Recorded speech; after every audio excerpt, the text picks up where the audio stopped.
Fire Kiffin. It's too many big games that he cannot win. This Ole Miss fan says, absolute embarrassment. I think we've hit our peak with him. Wouldn't mind him going to Florida. Maybe it doesn't work out for us in the long run, but something is rotten.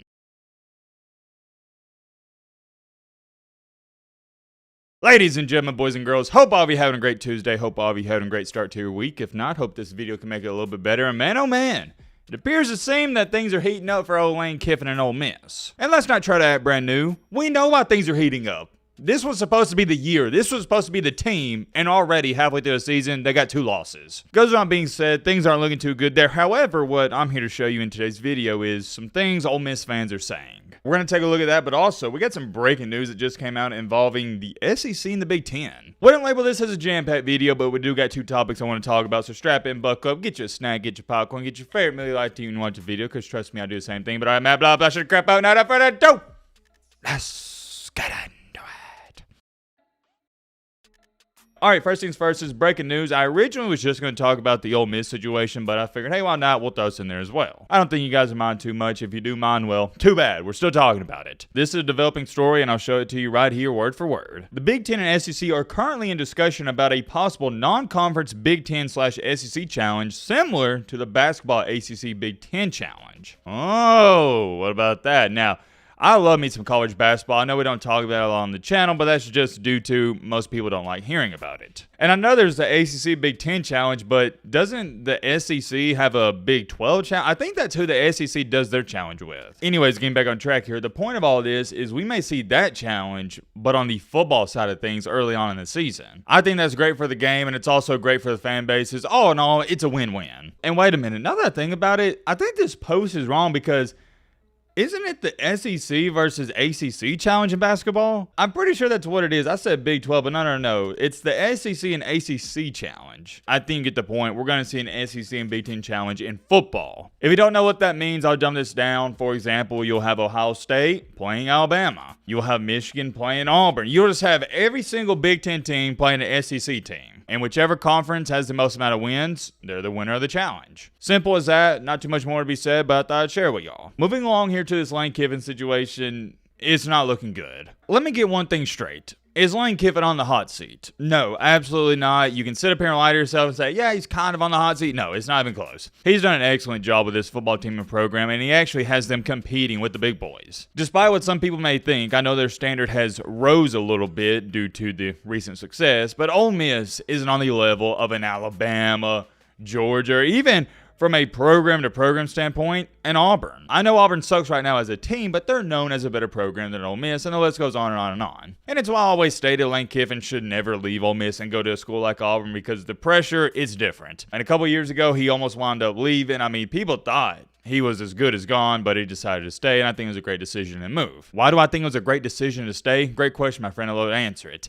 It's different at Auburn. And when I say different, I don't mean in a good way. I mean in a bad way. At Ole Miss, Lane Kiffin can win 8 to 9 games a year, and that fan base, I'm not going to say they're going to be satisfied, but they are content. Your job will never be on the line. However, if you go to Auburn and you win 8 to 9 games per year and you can't beat Alabama, you're gone in 3 to 4 years max. At Auburn, that's a very stressful job, and you're not going to have any peace in your life. At Ole Miss, you will. And although people may want different things in this life, I think we can all agree with this. When you go home at night, the one thing you want is peace. Ole Miss is better in that aspect, and when you have more peace in your life, that also equates to a better quality of life. Even with Nick Saban at Alabama, we saw him in his later stages, that job was stressing him out. I say all that to say this. The past couple years, Ole Miss has been a good football team, but not a great football team, and the fans, they've been somewhat understanding. But, and I have a big but, you better believe this, with all that being said, this was supposed to be the year. Guess what? For the first time in forever, Ole Miss didn't have big and bad Alabama on their schedule. Now, hindsight tells you Alabama isn't big and bad anymore, but that's what the fans were thinking. Oh yeah, we don't have to play Alabama this year. Oh yeah, we can make the playoff. I can't emphasize it enough. This was the year. The stars were lining up perfectly for Ole Miss and Lane Kiffin to make the playoff and compete for a championship. There's no question marks surrounding your coaching staff. Pete Golden's been there now for 2 years. You got your star veteran quarterback. You couldn't ask for much more. And what does Ole Miss do? They lose a home game to Kentucky, and Kentucky's a respectable opponent in my humble opinion. And you just throw the game away against LSU. And now here we are. We are about halfway through the season, and Ole Miss is a not so impressive 5-2. And outside their first 4 cupcake games against Wake Forest, Georgia Southern, MTSU, and Furman, They're 1-2 in their last 3. And here's the bad part about this. I saw in the post-game press conference where Jackson Dart was like, yeah, there's no other option. We got to win out. I don't even know if that's going to be enough. Number one, I don't even know if they can win out. Let me remind you, they still got to play Georgia. Georgia don't look all too great this year, but neither does Ole Miss. But secondly, you're more than likely not going to the SEC championship even if you win out. And look at your next 5 games. Oklahoma, you should win that one. Oklahoma can't score. Arkansas's a tough team, a legit dang near top 25 team. Georgia, Florida, I think Florida is better than what some people give them credit for, but they did lose their starting quarterback, so you should win that one against DJ Lagway. And Mississippi State's awful, but the Egg Bowl, you never know what's going to happen. But my point in all that is, look at these opponents. Mississippi State, unranked. Florida, unranked. Arkansas, unranked. And Oklahoma, unranked. You only have one ranked team left. I don't know if that's going to be enough to get you in the playoff, buddy. I really don't. Let's take a look at what some of these Ole Miss fans are saying. I love Lane, and it was a heck of a ride, but he just couldn't get it done with an elite roster. Time to move on and let someone else try. Fire Kiffin. It's too many big games that he cannot win. Lane Kiffin is not a big-time head coach. The verdict is officially in. I think we've hit our peak with him. Wouldn't mind him going to Florida. Maybe it doesn't work out for us in the long run, but something is rotten. I don't think those are outlandish or emotional statements. I think there's some validity to them. This Ole Miss fan says, absolute embarrassment. But take a look at this one. It's kind of long and lengthy, but I think it's worth a read. Not overreacting. Kentucky beat us. Vandy beat Kentucky and Bama. It doesn't take NIL to win. Parity this year is proving it. Some of the absolute most atrocious play calling and performances I've ever seen, especially in the red zone. We emptied our pockets and frankly worse than last year and probably worse than the year before too, are on par with it. In a year that was supposed to be one of the best and most talented teams ever assembled in Oxford, the season is over before we even got to enjoy it. 1-2 start to SEC play with horrible performances and offensive play calling in all 3 games. A meaningless bowl this year coming up. A coach continuously trolling his own fan base on game days with Gator pictures. Stop donating to NIL until the staff and players prove they deserve it. Because they don't right now, and change won't happen until money talks. Utterly disgusting result this year with what we pumped into this as the investors to this vision. Whew, man, oh man, that isn't some, like I said, some crazy ludicrous response. There is some facts to back that up. And that person's right, and to a certain extent and degree, NIL has made the better teams slightly worse, and we've seen it with Bama, we're seeing it with Ole Miss. It's just human nature when you give a 19, 20, 20-year-old kid hundreds of thousands, in some cases, the quarterbacks, running back star players, cornerbacks, millions of dollars.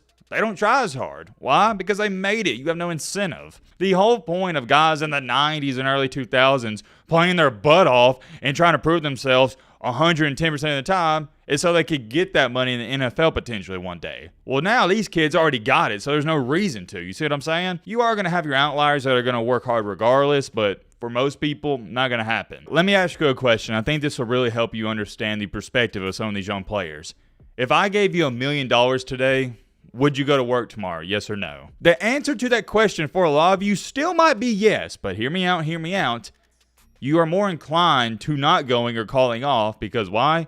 You have $1 million more than you did yesterday. My point is, you don't need to go to work tomorrow if you just got $1 million because you don't need the money. Same thing here. These players still may show up, but they're at least not thinking about not trying as hard. And notice, I'm not really faulting the players. I've said before, I'm going to say it again. This is human nature. Speaking of human nature, I hate to be the bearer of bad news to some people, but it's human nature to be average. Most people walking this planet don't have a fire burning inside of them to be the best version of themselves they can be. They just want to do what they can do to get by. And I'm not trying to make this some NIL rant or video, nothing like that, but it goes back to this point this person brought up, and it's the only reason we're talking about it. It is really interesting that Ole Miss, in the year where they're supposed to be the best team we've seen in a while in Oxford, and they start pouring in all this money in NIL, turns out to be one of their worser teams in the past couple of years. At least that is when it comes to results on the field. And let's also talk about this. It's not like they're getting blown out. These 2 losses were heartbreakers. Against Kentucky, if that fumble is recovered by Ole Miss in the end zone, they win that ball game. Against LSU, there's so many different plays I could point to, but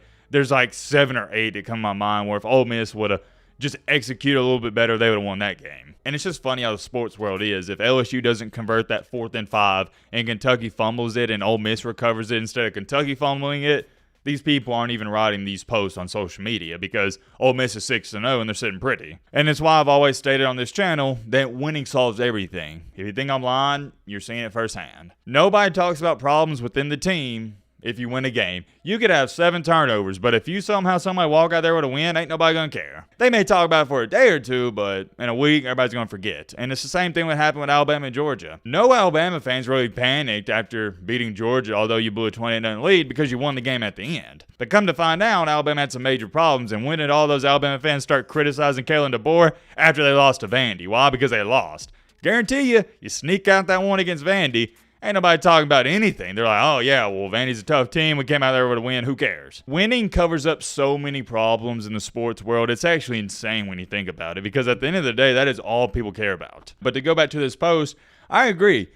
As an investor, if I'm donating money, I'm giving you, let's just say I'm giving you $5,000. I'm some rich alumni dude giving the program $5,000 every 6 months or something like that.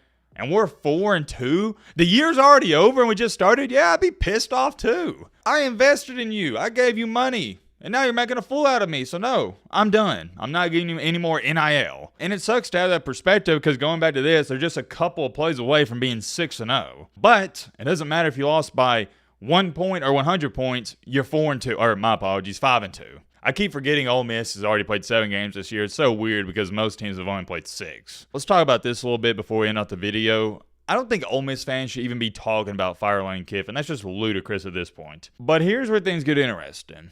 If you somehow, some way blow this game against a terrible offensive team in Oklahoma, he might, just might be on that hot seat a little bit. On a scale of 1 to 10, he'd be at a 1. You got Arkansas. You really need to win that one. That is not going to be an easy game to win. Then you got Georgia, and that's the one I think a lot of Ole Miss fans have circled. Because let's say you beat Oklahoma, beat Arkansas.